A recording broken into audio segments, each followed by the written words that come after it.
I welcome you, and it's my honor and privilege to introduce our speaker tonight, Dr. Mary Freitag, and this is what I have to say to you about her. As an integrative psychologist, Dr. Mary incorporates experiential mind-body therapies, mindfulness, and neuroscience insight into her compassionate clinical work. Currently, she serves as the clinical psychologist at Hazelden Betty Ford Foundation's Day Treatment in Center City, Minnesota. Prior to joining the Hazelden Betty Ford Foundation, I'm old enough that I still find that a long name because it was just plain Hazelden to me. Dr. Mary developed Spirit Woods in Stillwater, Minnesota, where she continues to provide educational workshops at Spirit Woods Wellness, the full name at Spirit Woods Wellness.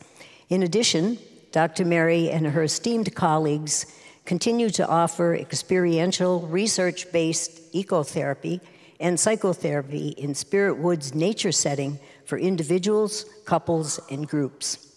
Whether by telehealth or in person at the Nature Immersion Studio, Dr. Mary and her colleagues offer services evolved to meet you safely wherever you are. After receiving her doctorate in clinical psychology, Dr. Mary held positions as staff psychologist and assistant professor in the University of Minnesota Medical School, the Department of Psychiatry. She was an adjunct faculty with St. Thomas University Graduate School of Psychology. She opened Integrative Psychological Services, PA, that means Professional Associates, in 2005 as a licensed clinical psychologist and supervisor in private practice. Today, she continues her private practice incorporating ecotherapy at Spirit Woods Wellness Center. By the way, that's up 95 on the way to Marine, for those of you who don't know all the territory here. Finally, in addition to specializing in mindfulness-based therapies, Dr. Mary trains other clinicians interested in enhancing their clinical skills. Dr. Freitag teaches graduate students in the field of psychology, engages in research to further the understanding of what makes mental health treatments most effective. And she collaborates with other professionals in various disciplines to help provide a whole health approach in the treatment of patients and their families. Specific areas of expertise include grief and loss, anxiety management, trauma recovery, chronic illness, interpersonal effectiveness, couple communication, and family relationship repair. At Spirit Woods, Dr. Mary's therapeutic services for individuals, couples, families, and groups teach daily practices that improve the quality of life. Again, let's welcome Dr. Mary Freitag.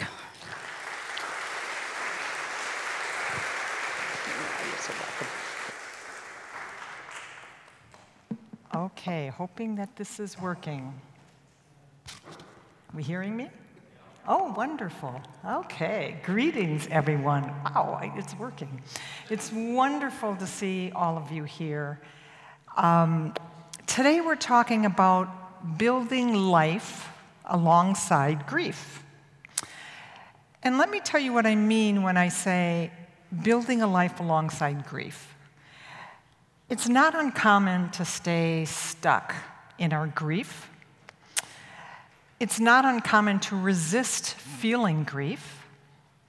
And in either case, we're not living life fully. So we don't want to truncate our grieving process because we need to acknowledge or validate what we feel, but we also want to continue to live a functional life while being in the grieving process. Now, I still got to show up to work. I still have to be there for my kids. I still have to be there for my aging parent. The truth, as we all know, is grief stays with us, follows us around, and we're faced with having to live alongside it. So I want to talk to you about an important ingredient that we need in order to move alongside grief, and that is the ingredient of resiliency. Now, the ability to recover from change or illness or misfortune, that's resiliency. It's the act of rebounding. Now, some of you may not even realize that you are practicing resiliency right now. You're here. In grief, sometimes we don't feel like getting up and getting dressed or seeing anybody, but we pull ourselves together and we do it anyway. That's building resiliency. We often experience that once we get there, we think, well, it's not so bad. Actually, I kind of liked it. So over time, little by little, the small act of resiliency happens. We build our lives along grief. Now, Dr. Janice last week showed us a Venn diagram, and it showed us the ebb and flow of the process of grief. So we can experience maybe some acceptance, maybe engage in something new in life or engage in the changes. And we find ourselves getting up in the morning and starting a routine, and we're starting to think, well, this is pretty good. We're going to church or we're getting together with friends. Things are kind of falling into place. And then all of a sudden, we hear a song.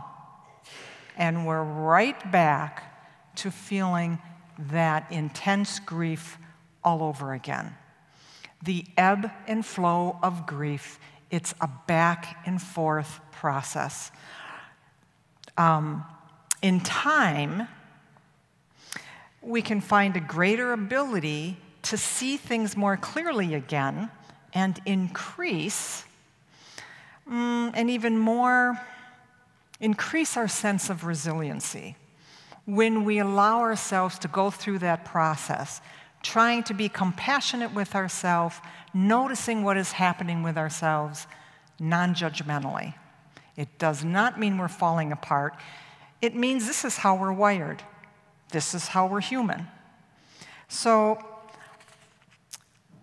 we can also talk about why, if we're not stumbling, we're not learning. Now, we have a lot of research. I'm hoping this works. There it is. We have a lot of research about our needs in our earliest attachments. Innately, we are born to connect. And when there is loss, we grieve because we innately want to belong. We want to connect. We do this through mirroring one another. And if I smile, I usually receive a smile in return. And if another smiles at me, I tend to smile automatically, unless I'm consumed with some preoccupation and my senses are shut down. We smile in return because we're acknowledged, we're validated. And that comes from a hormone that we call oxytocin. We all have that hormone because it helps us to build relationships. Connection is our innate capacity. Now, that's just our biology. It's how we're wired. So the wound that we carry is because we experience the loss of something that we value or that we love. Now, we have an innate desire to belong, and we want to give back or contribute to be a part of things. And when we're grief-stricken, sometimes it's hard to get back to loving and belonging. So I don't want to go into too much depth of the anatomy of the brain, but I do want to talk about one small part in particular, and that's what we call the amygdala. The amygdala is about the size of an almond. It's that little blue, I don't even know if you can see it. It's that little, it's kind of, yeah, it's that little, what would you say, a robin egg blue in the center of that child's brain. The amygdala, that little center, is our emotional center of our brain. And just like a computer has a save button, our brains do too. When something scary happens, or exciting, or strange happens, that little almond-shaped amygdala helps us click save on that event so that we can remember it better. Now, these same emotions can be triggered by what we later see that reminds us of a previous event, regardless of what happened or where it happened. When the amygdala is highly activated after an event, you're more likely to form a strong, lasting memory. Now, these memories aren't necessarily video recordings. These memories are a compilation of feelings, sights, smells, all of those are senses that are associated with that event. And later, when you're reminded of the event, your brain puts these details back together into a story that feels like a video that you can remember and share if you like. And you're going to remember those feelings and sights and sounds, etc. The emotions that we have are all about how we're wired. Now, if we take a look at this slide, I don't know if you can really even see that writing. So this child sees some people in the corner up there. They're holding presents, and they've got a banner between two trees that says, "Surprise," and it's next to a playground. Now, this child has experience with all of those things. "Look at what I see," he says. "People with presents. They must be happy and fun. And it's a playground. That means fun." Do you hear what I hear? People laughing. This must be a fun party. I smell hot dogs. This means summer cookouts and family. I remember parties being fun. It must be a fun party.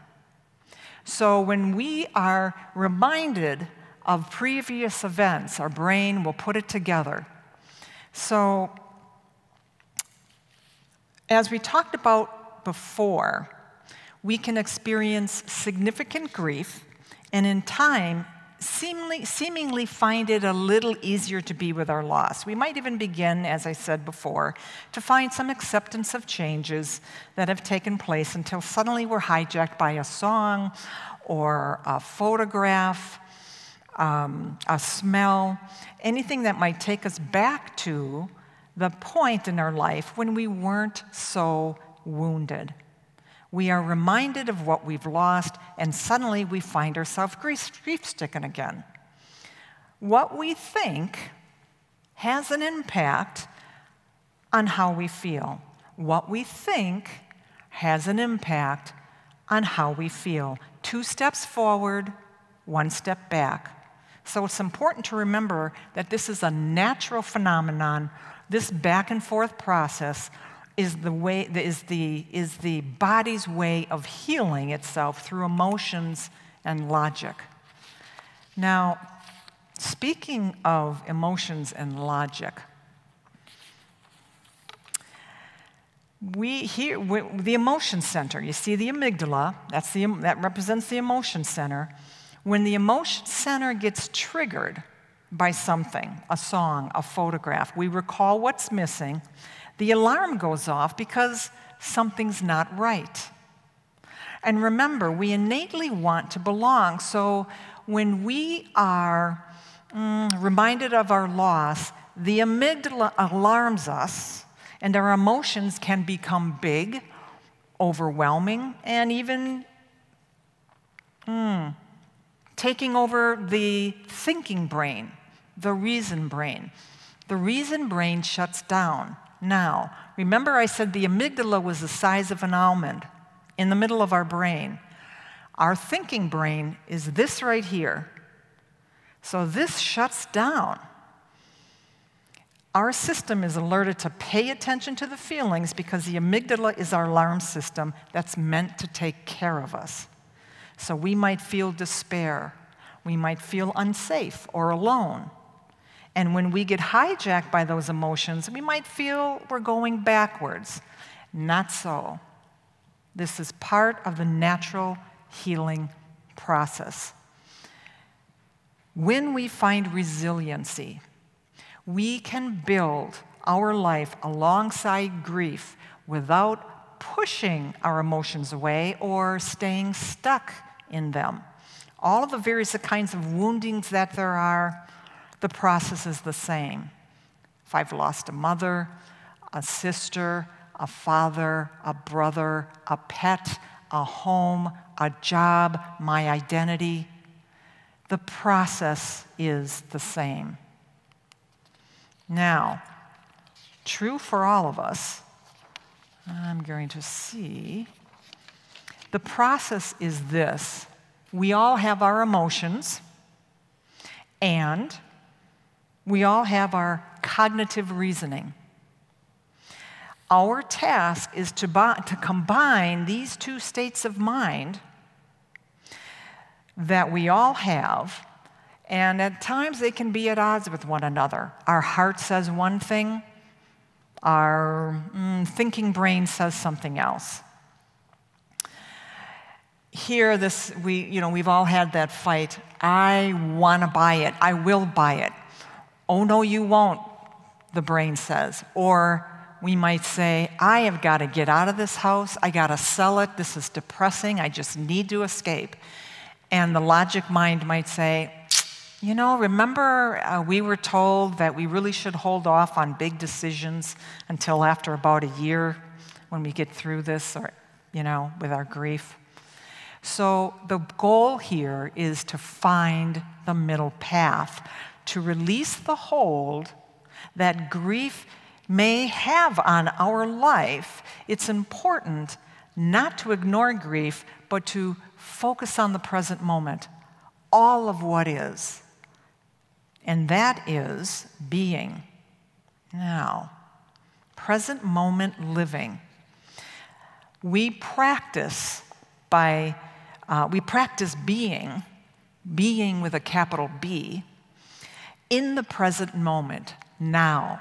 So it says here, when you think about it, there really is no other moment you can live. Now is all there is. Now, sometimes people say, the present moment isn't all that great. Hard to get happy right now. What we are missing is when we are not engaging fully, meaning all of our senses, we are missing other things that we're not paying attention to, that we don't notice. And it's up to us to be mindful of that so that we can notice all of what is, understanding that there is more in life right now than just grief. Now, when we experience the loss of someone dear to us, a person, a pet, a home, all of that is real and true. And it's important that we acknowledge that so that we can validate that. Yet and still, if we are truly in the present moment fully, our logic mind might say something like, yeah, I am definitely hurting. And you know what? I'm still employed. Or I have a place to live. Or the sun came out today. Or I have found a grief community that I can go to. We build our life alongside grief by being in the present moment and what some people might describe as what is. But what is not just the grief part, as we were saying. Grief is certainly an important part of what is. But it's not the only thing that makes up the present moment. So, our emotion mind will hold our sadness.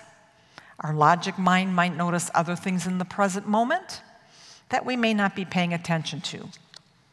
In the present moment, we might notice the trees as we're driving, the beautiful sky, the wind on our face, the smile of the person next to me, or what it feels like to have someone just being present with you, not even saying anything.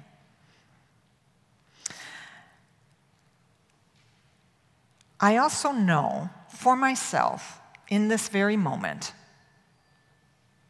that I have suffered profound losses. And I know that right now I am safe, I am doing my best, and I am surrounded by supportive brothers and sisters in my grief community. That describes more of all of what is. Now, the teachings that come from our grief allow us to learn to accept what life brings to us, to be present with whatever is, and we come to understand what really is in our control. In other words, life is teaching us at every moment, even through our losses, if we are willing to be fully present in the present moment. We may stumble back, but we will learn and return again to continue to build our life along grief. Now, if we're hijacked by our emotions and really stuck, how do we get present with all of what is? How do we regain full access to our five senses again when we're just drowning in sorrow? When we get hijacked by the past and absorbed by just one thing, it's up to us to be very intentional to practice resiliency. Now,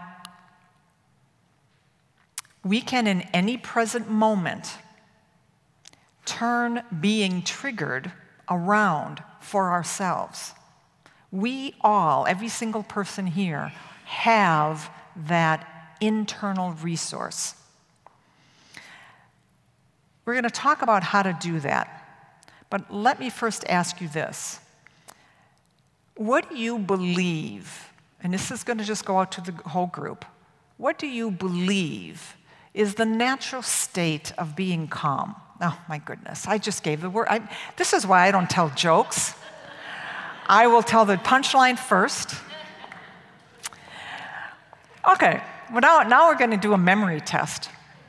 What do you believe to be the natural state of being human? Calm.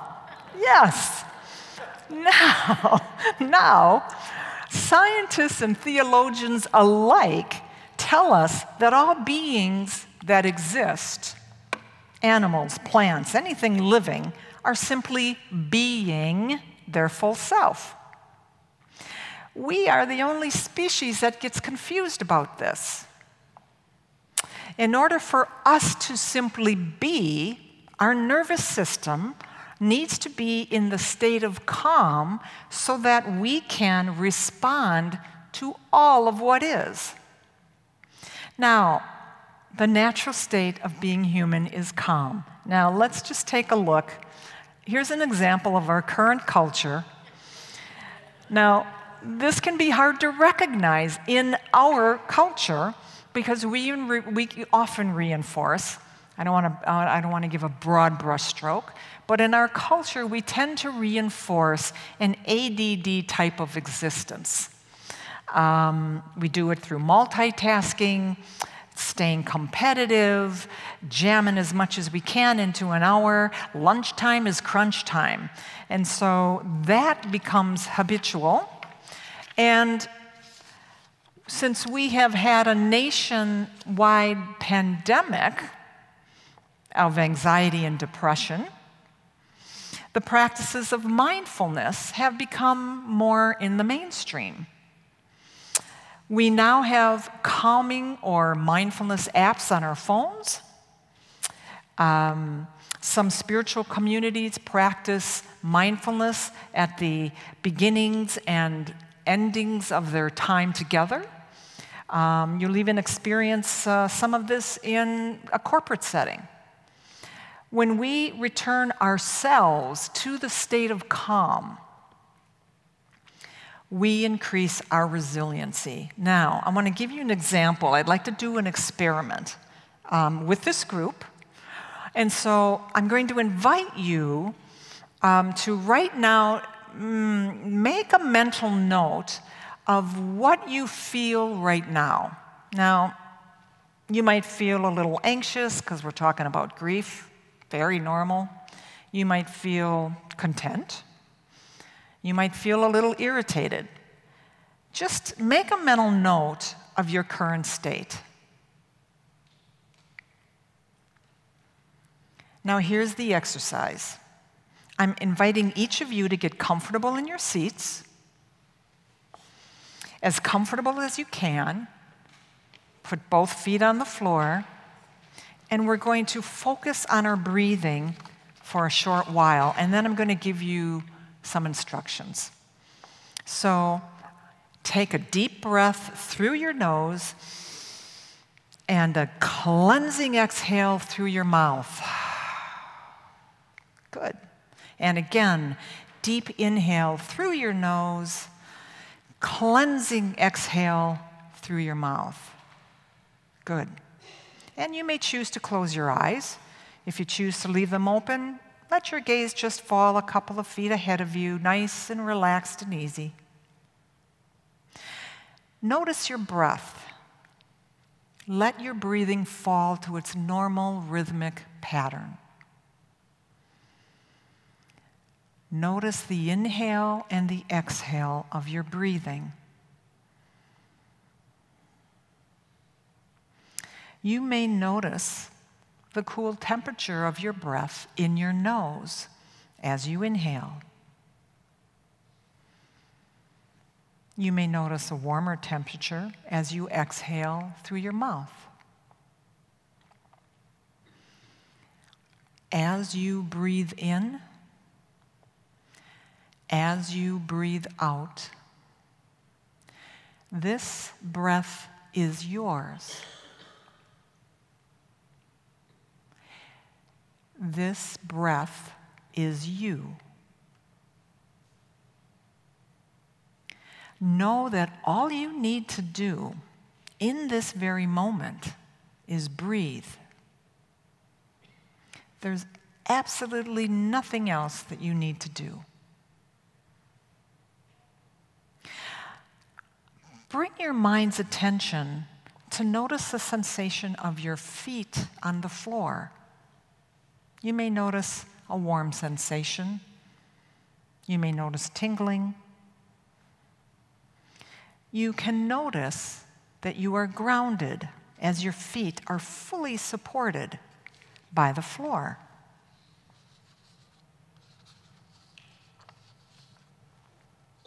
Bring your mind's attention to the sensation of your thighs and or your back on your chair. You can know that you are fully supported. There is nothing you need to do but breathe. Breathing, knowing that you are fully supported by the floor, by the seat. You are in the present moment. And finally, when you're ready, you can bring your attention back to this room and notice that you are surrounded by your supportive brothers and sisters in this grief community. Notice what that is like. So I'm going to ask the group, anybody who wants to respond, what's your experience?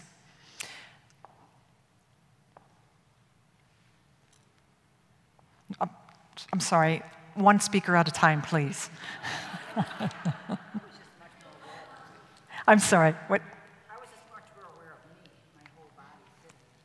I'm sorry, I'm giving him a message to turn this speaker up.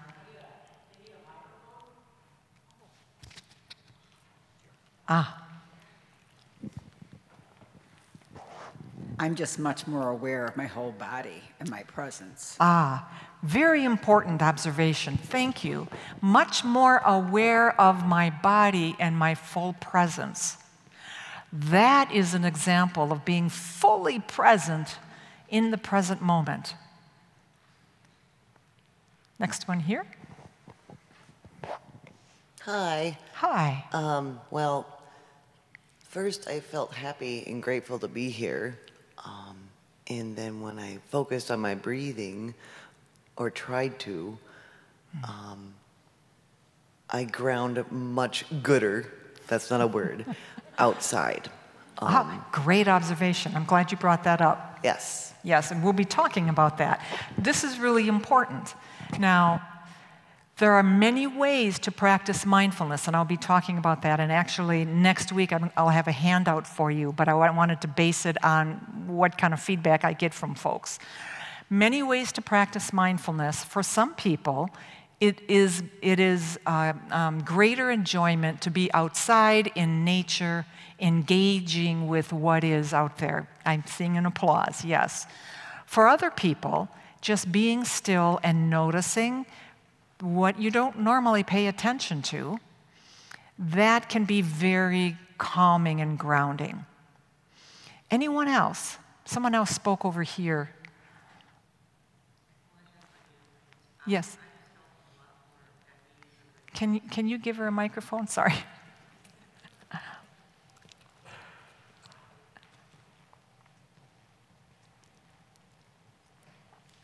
I just felt more at ease and relaxed. Okay. My whole body just, especially my legs being grounded to the floor like that. Yes. And then the continual, the breaths. Yes, yes. Now, I want to pose this question to everyone. Did you feel the sense of being grounded, supported by the floor and by your seat? There was nothing you had to do. And I guess for yeses, we'll do this. Yeah, great, great. Now, so what I want to say about that, and actually before I go there, let me ask you, what do you notice that's different from when we first began? Anybody? In other words, do you feel different? Do you feel more of what you felt or less of what you felt? Or what change did you notice? I think someone said, I feel more grounded or more relaxed. I think you said more relaxed. Anybody else have any other experience? I feel sleepy. Yeah, yes. And let me tell you, when that happens, your body is talking to you. Right? You probably need some sleep. Yeah. Anybody else? So when we take a look at how we change, and when we know ourselves, like someone is saying, yeah, I kind of like being outside, we can know what we need to do for ourselves to bring our body's system back to the state of calm, the natural state of being human. And that's the only way we can be in the present moment, because that's when we are fully present. So, to build our life around grief, we have to validate our experience by being with. And when we are with ourselves, calm happens. That's an innate quality that we can bring ourselves back to. And being in the present moment is being with all of what is, not what we think it is, or what we hope it will be, or what we don't want it to be, but truly what is. That is our present moment. And grief is certainly a part of that. Grief is a part of what is, but it's important that we acknowledge our grief, validate our grief, and remember there is more in the present moment besides grief. So notice when you do these exercises that you're noticing things that you're not really paying attention to. I know for a fact that if I am mindful of my breath, I can stay calm, and I tend to do a fast walk. I'm not a runner, but I do fast walking. And if I'm not paying attention to my breath, I'm not able to do it. Walk backwards, sideways, it's no good. But if I'm being mindful of my breath, which I don't normally pay attention to unless I'm doing this exercise, I can go a long ways. So paying attention to what we don't normally pay attention to. So, I talked about that, I said that, did that. Okay. So being mindful, noticing what we don't notice. We can even notice when we receive a smile, what does that feel like? And I don't want to repeat myself here, yes, finding yourself in the present moment in all of what is allows us to tolerate the distress of what is, to learn and move forward. So when we're noticing the shift in our body, that we're more relaxed, that we're calming our body, does that take care of the losses? It does not. The losses don't go away, but it brings balance into our thinking so that we can respond to what is more fully. Finally, we all know we're experiencing our wise mind, our higher self, our core truth, when we begin to feel more calm and safe and content in the present moment with whatever decision is being made. And each of us that have the power to bring ourselves back to the natural state of feeling calm. The exercise that we did today is just one simple exercise that you can start to practice daily as you continue on your journey of grief. And I want to talk about this daily practice. Meditation, this guided meditation is one example, and you can even do that for yourself. I'm not a pillow sitter. Some people just can meditate on a pillow for a long time. I'm not one of those. I am more a nature person. But whatever is your jam, that's what you need to lean into to bring yourself back in touch with yourself. There are other things to do. Journaling, gratitude lists. Now, we have some very cool research about gratitude lists. They've done some research. This is out of Hopkins, I believe. As you practice practice gratitude every day, and it can be just thinking of 3 things every day in the morning or at night before you go to bed, and you do that for 3 weeks, they found that it changes the anatomy of the brain to more open, healthful existence. And so it's really important to us that we can take hold of our mood and our state and bringing ourselves back to being able to build our lives alongside grief. Does anybody have any comments or questions?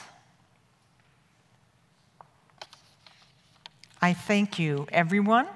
I'm grateful to be in the presence of you and in our journey together. Thank you.